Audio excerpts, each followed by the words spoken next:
بەناوی خوای گەورە و میهرەبان بەناوی لیژنەی نوێنەرایەتی قوتابیانی زانکۆی نۆڵج بە خێراتنێکی گەرمی بەڕێز پرۆفیسۆر دکتۆر ئەحمەد زەیی ڕاگر و سەرۆک بەشە بەڕێزەکان مامۆستایانی هێژا قوتابیانی ئازیز بەخێربێن سەر و سەرچاوان ئێمڕۆ ئێمە لێرەدا کۆبووینەتەوە بۆ مەبەستی ئەنجامدانی سیمینارێک لەسەر تەندروستی لە مانجی ڕەمەزانی پیرۆزدا لە بۆ هەریەکە لە بەڕێزان دکتۆر سەنگەر ڕەشید پزیشکی پسپۆڕی هەناوبینی و کۆندامی هەرس هەروەها بۆ بەڕێز دکتۆر بۆتان دکتۆرا لە کۆمۆنیتی فارمسی. ئێستاش داوا لە بەڕێز دکتۆر سەنگەر ڕەشید پزیشکی پسپۆڕی هەناوبینی و کۆندامی هەرس دەکەین بفەرمێت بۆ پێشکەشکردنی سیمینارەکەی. کوتی دەبێ ئەمن بەو دەدەقەی ماڵن دوور نەبوو ئەم دەبێ بگەمەوە ماڵێ دەبێ 9:30 لە پەنجێ بێ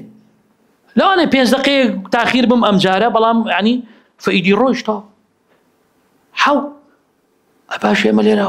ساعت 12 ئەوەندە هێشتن جارێشتن ئێوارەیە خاسەتەن لە ڕەمەزان کورە خەڵک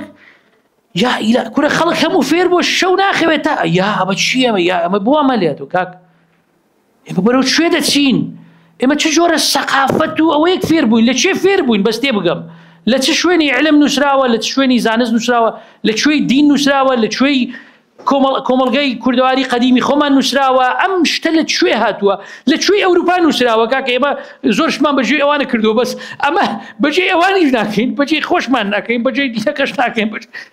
یعنی شتێکی زۆر خراپە بەڕێزان زۆر خراپە نەخەوتن مەمنوع باتەن شتی وان نییە تاگەر ئێستا باسی خەو بکەین دەبێت 3 ساعت بەس باسی ئیسفادەکانی خەو بکەین ینی خەو هەر تەواو نابێ ئیسفادەکانی جا لەبەرەوە ئەوم بەبیراتەوە وزایدەن ئەو مۆزوعی پاقلاوە و نازانم ساردەمەنی و نازانم تۆ هەتا پێت کراوە یەک مەنزەڵت تێ کردووە هەتا هەنگڵ هەتا ئێرەت هێناوە ئەوەندەی ماوە ئەوەندە باشە ئەوە دەبا ئەوەندە فراغ بێ ینی ئەوە دەکەشیت دەکەی وەڵا باوکم بەخوا ئەمە حلم نییە ئەمە زانست نییە ینی ڕەمەزان ئێمە دەبێ ئەوە ڕەمەزان بڕێکین نەخێر فەلەبەر ئەوە ئەمە خاڵێکی زۆر گرنگە بەڕاستی دەبێت سوودی لێ وەربگرین نەوەکو سەر و زیاد کورە زۆر خەڵکیە ڕەمەزانە وەزنی زیاد دەکە یا ئیلای تۆشتی وا دیوە تۆشتی وا دیوە وەزن زیاد بکات تۆ معقولە ڕەمەزان نەکەی هۆکاری ئەوەی 3-4 کیلۆیەکی پێدا بەزێنی هەر ناچوو کاکە 3-4 کیلۆ خۆ میزم نەگوتوایە ینی خۆ بەم 3-4 کیلۆ هەرچی چەوری و هەرچی جەرگ و هەرچی هەمووی صاف دەکەی هەمووی پاک دەکەیەوە فبۆ بچی بەعکسەوە زیادی بکەشتی وای لە دنیا فەم خاڵانە زۆر گرنگە بەڕاستی لەبەر ئەوە دەبێت زۆر وریای ئەو مۆزوعە بین باشە و هەروەها مۆزوعی با بڵێن پارشێو طبعا ئەوەی خەوە کەشمان باس کرد خەوەکە خاڵێکی گرنگە و تەرکیزم کردەوە و لە خواردنی نقطەیەکی دیکە شەیە باش بە بیرم هاتەوە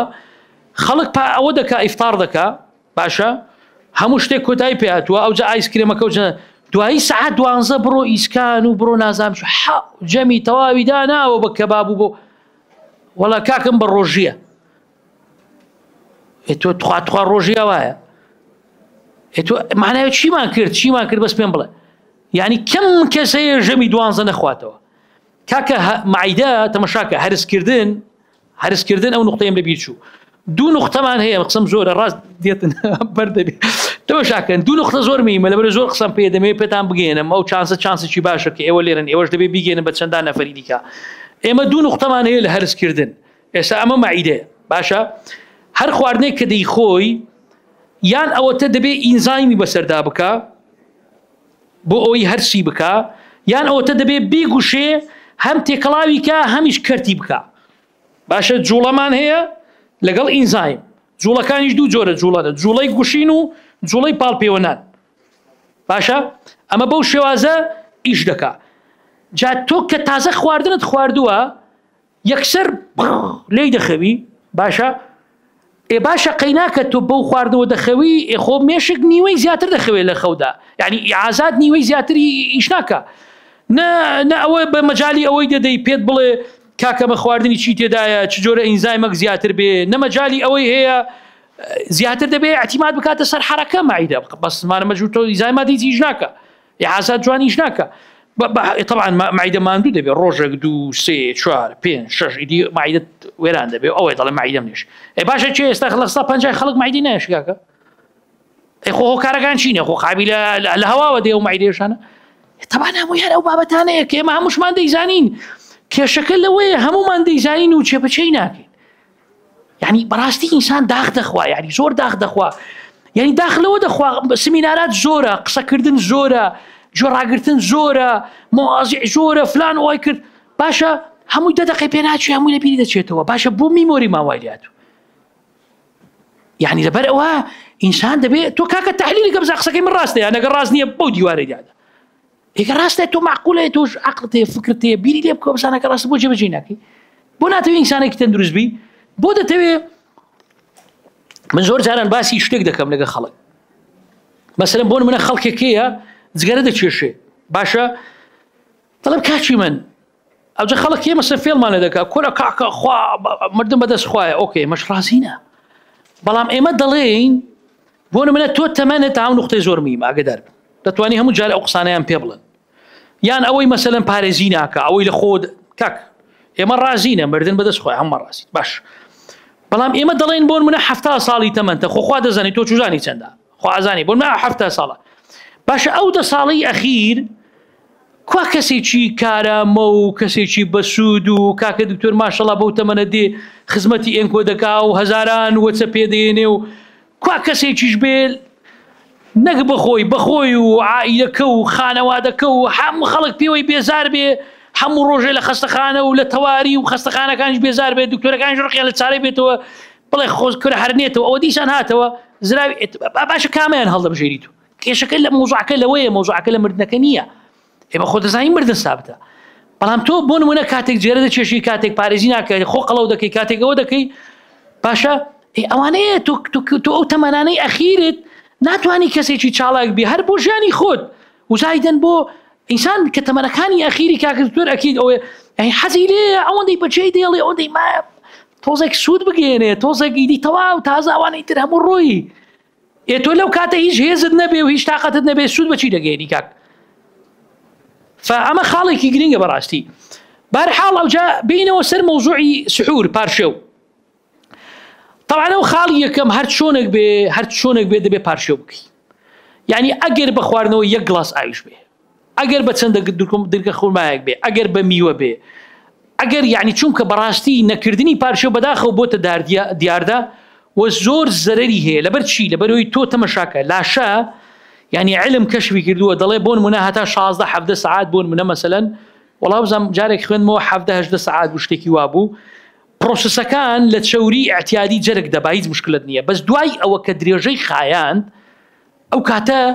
زیانی دەبێ لە بۆ کلیە، لە بۆ ینی فەلەبەرە مێتابۆلیزمەکان دەگۆڕێ. بۆیە تۆ کە پارشێو هەڵدەستی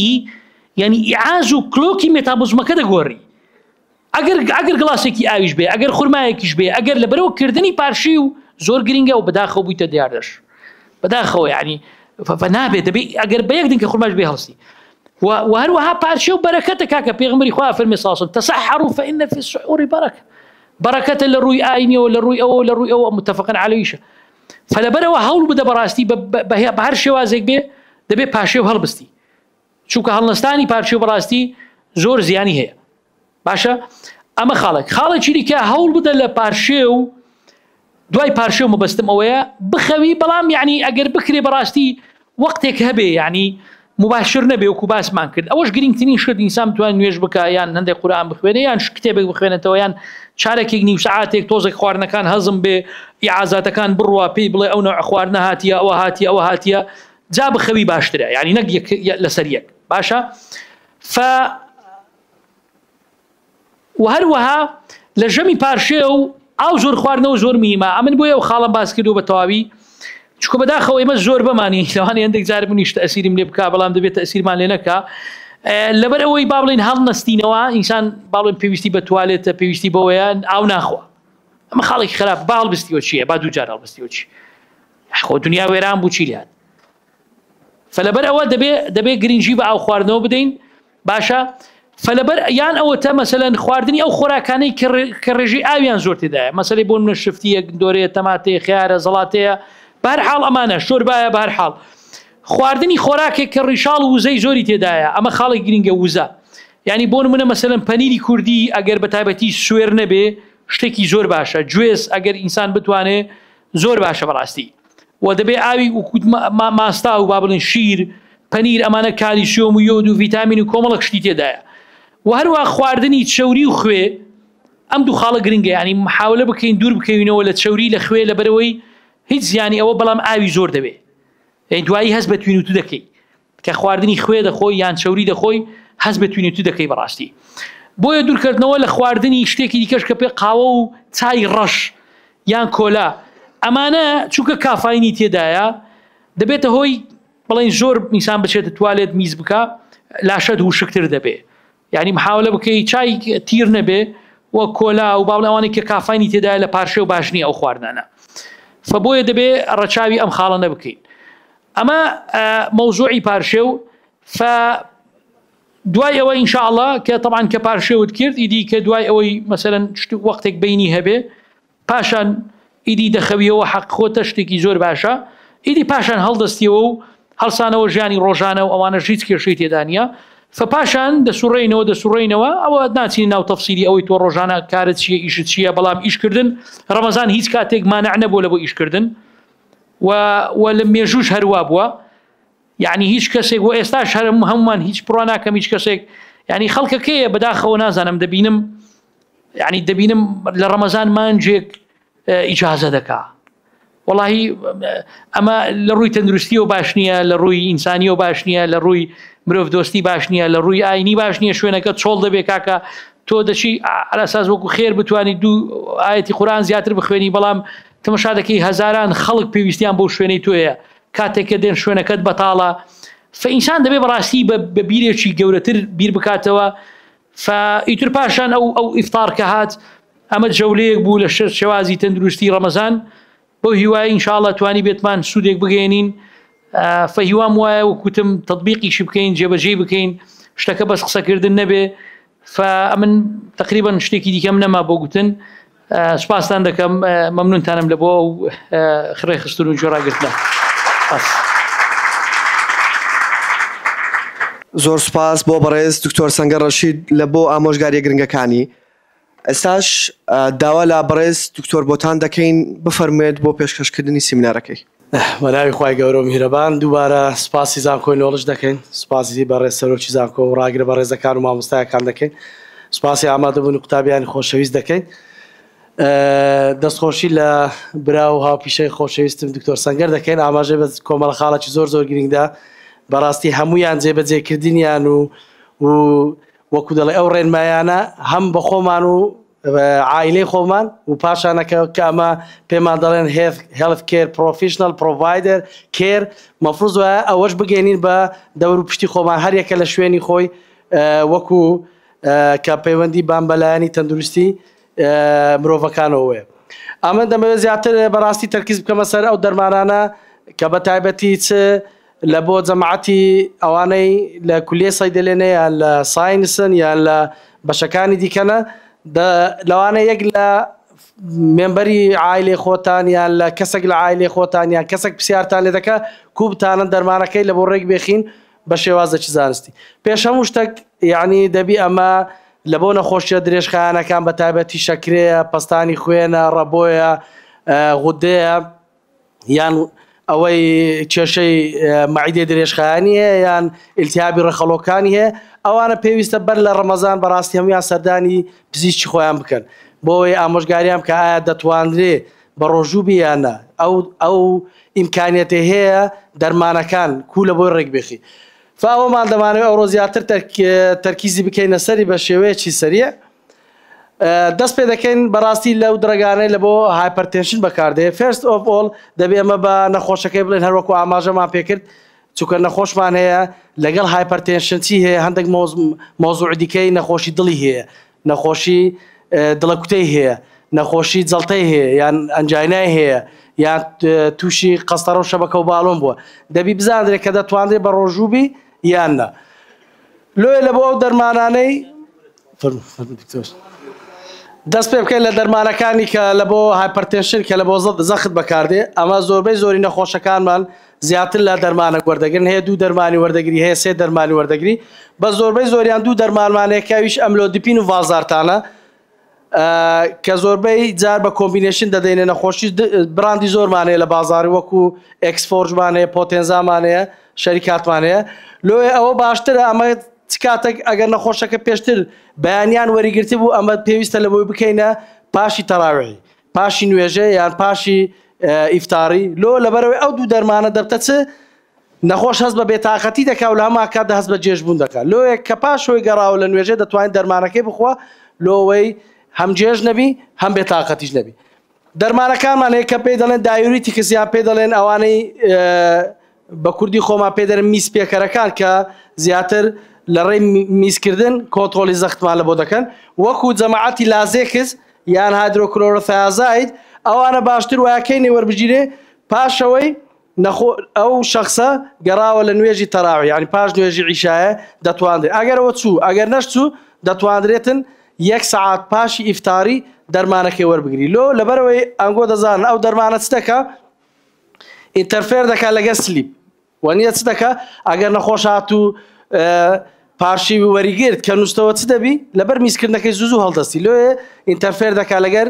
نووسنەکەی لۆیە باشتر ئەمە ئامۆژگاری بکەین کە پاشی نوێژی تەراویح وەری بگری لەوەی هەم خەوەکەی لێ تێک نەچی و لە هەما کاتیش to prevent dehydration لەبەرەوەی ئەوانە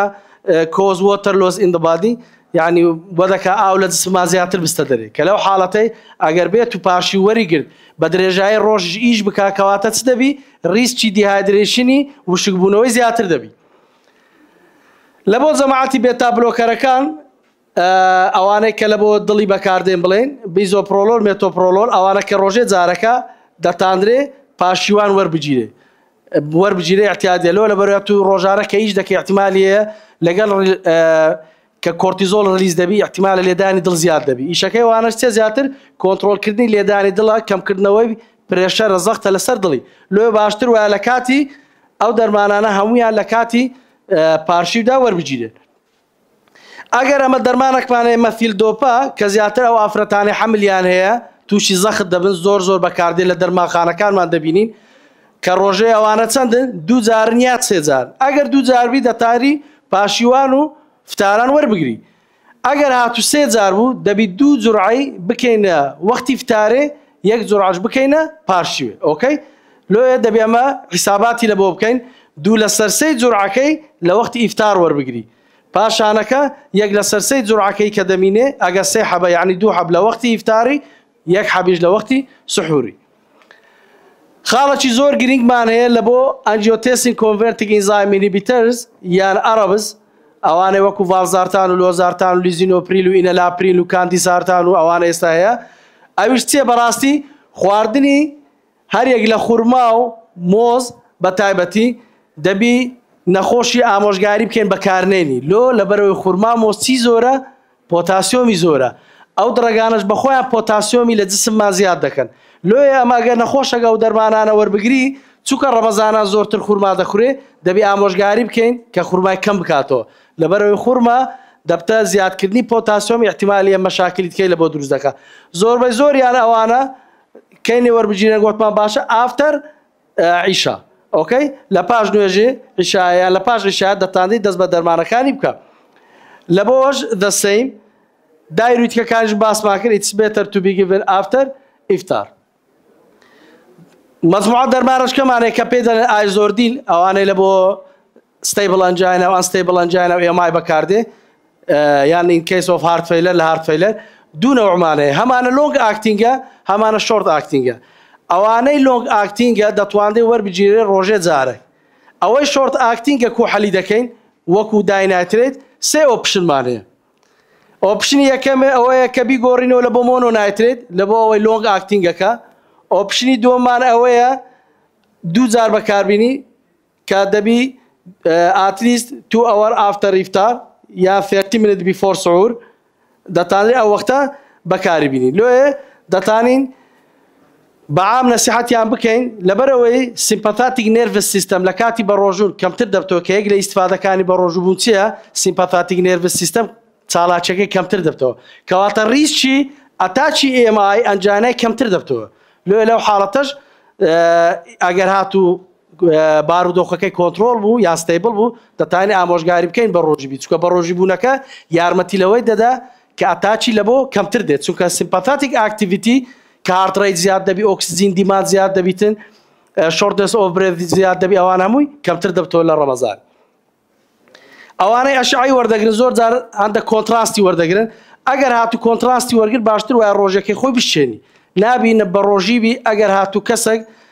پرۆسیجەرە چیە بوو نازوورە چیە و یان ئەشعە چیە بوو پێویستی بە کۆنتراستبی باشتر وایە ڕۆژەکەی بشێنی لۆ لەبەرەوە کۆنتراستانە زۆربەی چنە تۆکسیکن لە بۆ کلیەکانمان ژەهراوی دەبی و ئەگەر ئاویش نەخۆین و ئەمەش بە ڕۆژی بین احتیمالی ئەو کۆنتراستە دەبتە نیفرۆتۆکسی ئەوانەش ئەدڤایسانەیە ئەوانەی دەتان بە ڕۆژی بنەوە دکتۆرە بەڕێزەکان لەوان دیاری دەکەن هەمانە maybe هەمانە should not fast هەمانە must not fast یعنی ئەوانەی حاڵەتەکانیان کۆنتترۆل نییە لە بۆ دەرمانانەی کە لە بۆ غودەی بەکاردێن ئەمە بە خۆتان دەزانین دوو زۆرمانەیە یا غودەی تەمبەڵمانەیە یا غودەی فعالمانەیە زیاتر لە ئیشی خۆی دەکات ئەوانەی لە بۆ غودەی تەمبەڵ بەکاردێ وەکو لیڤۆثایرۆکسین دوو ئۆپشنمانەیە یان وەختی فتاری کردەوە حەبەکەی بخوا بەس ئاوی لەگەڵ بخوا نابی شۆربا و خورمای لەگەڵ بخوا لەبەرەوەی ئینتەرفێر دەکاتە سەر تەفاعول دەکە لەگە ئینتساسی دەرمانەکەی لۆ پێمان باشە بەس بە ئاوی ڕۆژەکەی بشتێنی دەستە مزگەوتێ دێتەوە ماڵێ دەتانی دەست بە ناخواردنی بکە یعنی ئەو پرۆسە دەبی 30 دقەی پێ بچی یان دێڕن وەختی بیخە پاشیوی ئەگەر گونجا ئەو کەس هەڵدەستی پاشیوی دەکە پاشی و باشترە لەبەرەوەی بەخۆی سێرکادیان ڕیدمی نەخۆشیەکەی دائیمەن لە بەیانیان هۆرمۆنەکە ڕلیز دەبی لۆ باشتر وایە ئەمە ئامۆژگاری نەخۆشی بکەین دەرمانی لیڤۆثایرۆکسین بستە پاشیوان بەلای کەمی نیو سەعات لەسەر گەدەی بەتاڵ لەبەرەوەی خواردن تاسیل لە ئەبزۆربشنی دەرمانەکەی دەکە شتەشکە میمە پێی بڵێن و مۆنیتەرینگی چ بکاتن دەبی وەزیفەکانی T3 و T4 و TSH و ئەوانەش قیاس بکات لەوەی بزانی ئەگزاکتلی هەتا چەند ئیستیفادە لە دەرمانەکەی دەکات کاربی مازۆڵ ئەوەش کە لە بۆ بڵێن غودەی ئەکتیڤ بەکاردێ هایپەرتایرۆیدیزم دەزانن ئەوە باشتر وایە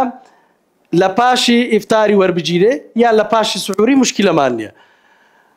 درەگەشکەمانێ پرۆپایل ثایوراسیل کەەوە ڕۆژێ 3 جار وەردەگیرێ وەکووانە نییە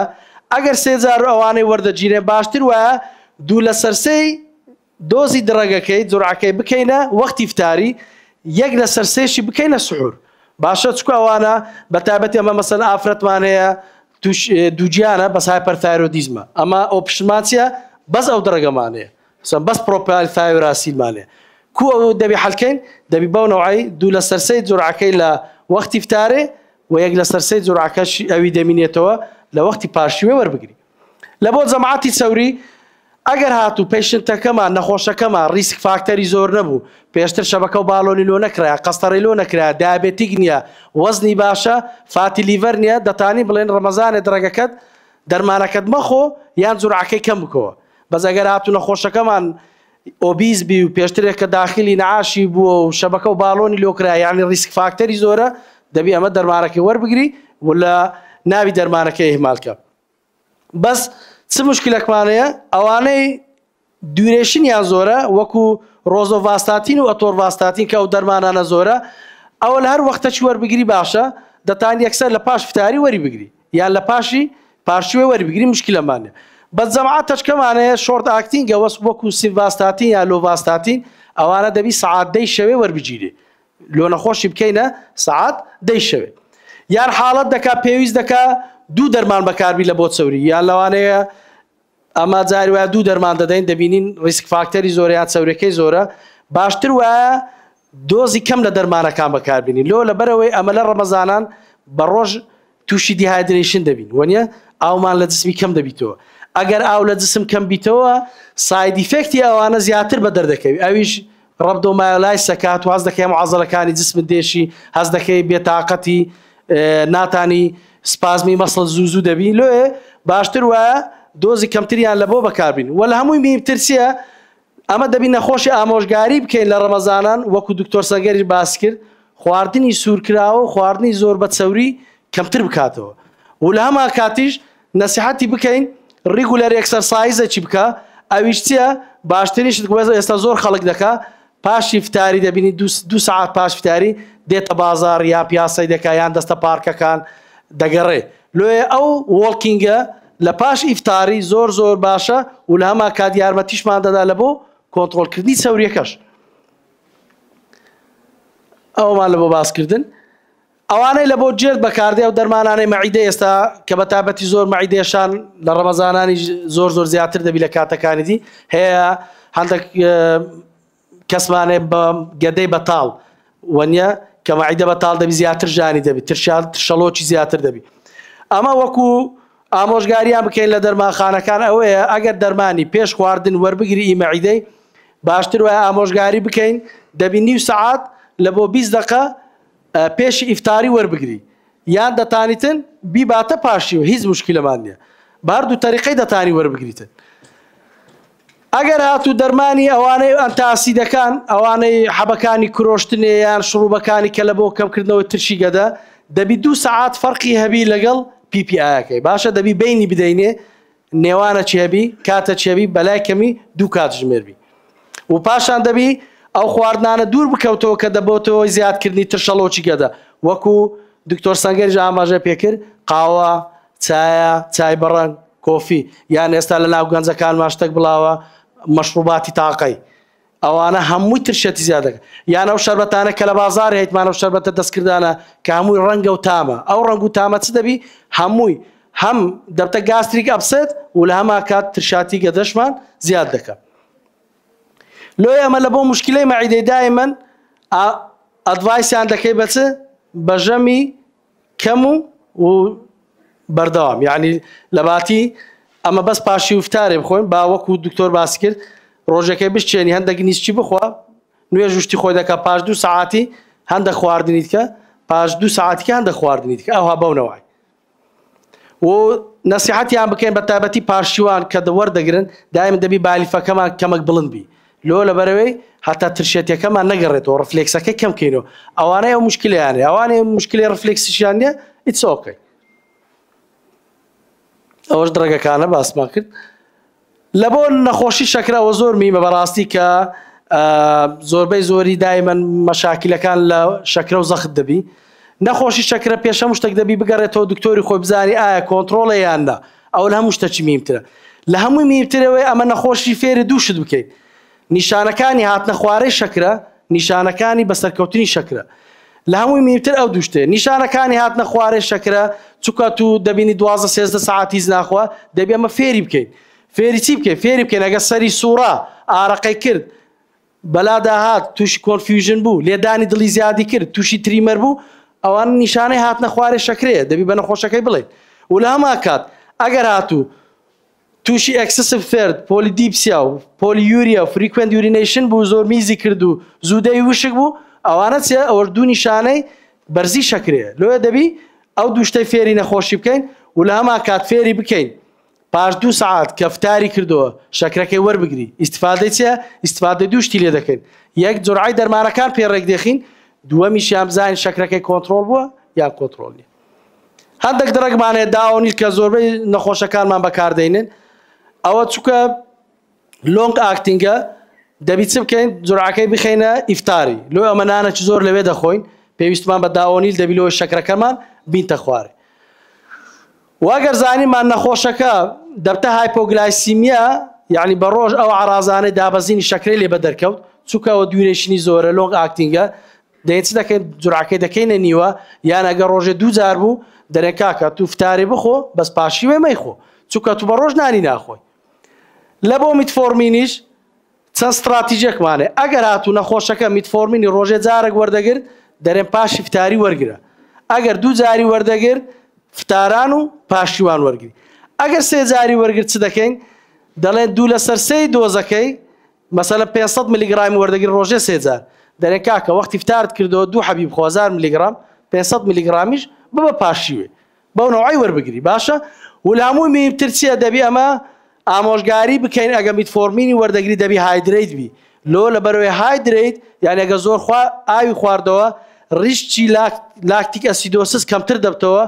کە ئەوەش سریە ساید ئیفێکتی میتفۆرمینە کوکەمی دەکەینەوە بەوەی ئەمە بە نەخۆشی بڵێن ئەگە میتفۆرمینی هەیە ئاوی زۆر بخۆ لە بۆ دایمایکرۆنیش ئەگەر ڕۆژێ دووجار بوو ئەگەین before and after before ئیفتار and سحور و ئەگەر ڕۆژێ جارە چیش بوو احتیاجە دەتانی بیباتە وەختی فتارکردنەوەی. ئەو درەگانەی کەمان هەیە ئەوانە احتیاجە لە هەمان کاتی خۆیان وەربگیرن لەبەرەوەی چ مشکلە چیان نیە لۆمە ئەوانە نابنە هایپۆگلایسیمیا یعنی وەکو جەماعەتەکەی پێشتر نییە لە هەر لە وەختی خۆشی بخوا احتیاجە.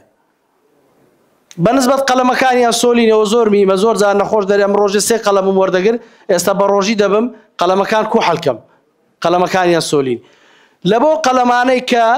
ڕۆژێ جارێک یان منیمەم 2 جار بەکاردێ ئەوانە کە پێ دەڵێ لۆنگ ئاکتینگ یان provide the baseline of insulin ئەوانەی کە ئەسۆلینمان دەدەنێ لە بۆ 24 ساعتی ئەوانە شەوان عادەتەن بەکاردێ ڕۆژێ جار ئەگەر ڕۆژێ جارێک بوو دەیبینە چێندە دەیبێنە ئیفتاری دەیبێنە وەختی ئیفتاری بەس چ دەکەین 15 لە بۆ 30 لە سەدای ئۆف دە نۆرمەل دۆزی کەم دەکەینەوە یعنی ئەگەر وەختی احتیاجی نەخۆشەکە 30 وحدەی وەرگرتیە بەس ئێستا ڕەمەزانە دەیکەینە 20 وحدە دەیبێنە وەختی ئیفتاری بەس ئەگەر هاتوو نەخۆش دوو جاری وەردەگرت دەڵێن دۆزی جورعی بە وەختی ئیفتاری بمینێتەوە بەس جورعەکەی دیکە ئی پاشیوێ دەبی بکەیە نیوە نابی مەسەلا ئەگەر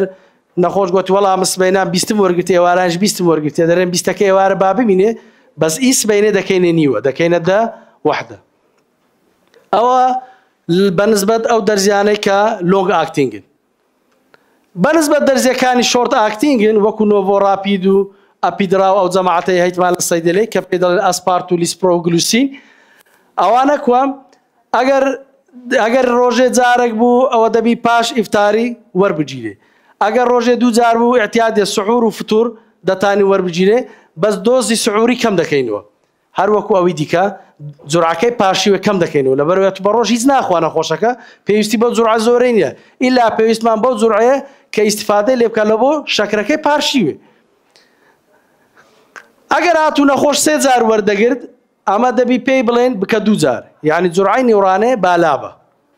باشە جورعەی نێورانەی ناوێ بەس هەر پاشی و فتارەکەی وەربگری بەسە چکات تو شەکری کەمتر دەخۆی لۆیە پێویستت پێ نابی بەنسبەت جەماعەتی ڕەبۆی عینە پرسیارمان لێ دەکەن پەمپی ڕەبۆی ڕۆژی دەشتێنی یان نا پەمپی ڕەبۆی بە هیچ شێوەیەک ڕۆژی ناشتێنی یعنی تو دەگونجێ لە ڕۆژیش بەکاری بینی دەگونجێ لە شەویش بەکاری بینی لۆیە بەنسبەت دیڤایسەکانی ئینهێلەرەکان هیچ مشکلەمانە لۆ لەبەرەوە هیچ ئینێرجێکی تێدا نیە هیچ کالۆریەکی تێدا نیە تەنها گازەکە پرێشەڕایز کراو دایرێکتلی دەستە چ دەستە لەنگ لۆیە ئیتس ئۆکەی هەر کەسێک مشکلەی ڕەبۆی هەبوو کێشەی لەگە پەمپەکان هەبوو ئینهێلەرەکان پێی دەڵێ ڕۆژی خۆت بگرە ئەوەی ئۆن نیدە وەکو ڤێنتۆلینیان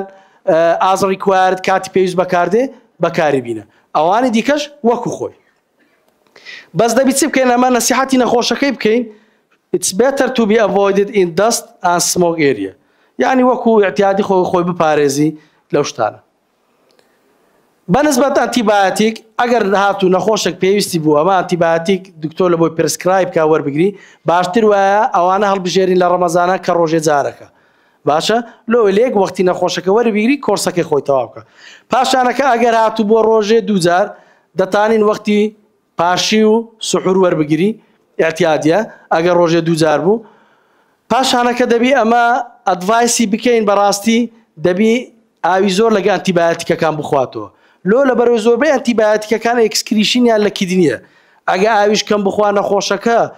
کەواتە احتیمالی هەیە ئەکیومولیشن بی لە کیدنی احتیمالی هەیە زەرەر بە کلیەکانمان بگەینی لۆیە باشتر وایە نەسیحەتیان بکەین لە کاتی ڕەمەزان ئەو دەرمانانە کە ڕۆژێ جارەکە یان ماکسیمەم ڕۆژێ 2 جارە و پاشانەکە دەبی ئاوی زۆر بخوا و کۆرسەکەش دەبی تەواو بکە ئەنتیبایۆتیکەکە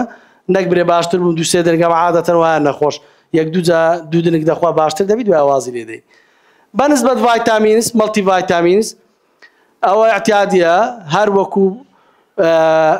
ئاماژەمان پێکرد ڕۆژێ جارێک دەخوا احتیاجەتانی لە پاشی یان لە فتار بەس دەبی چەندی بین هەبی لەگەڵ خواردنی دەبی ئاتلیست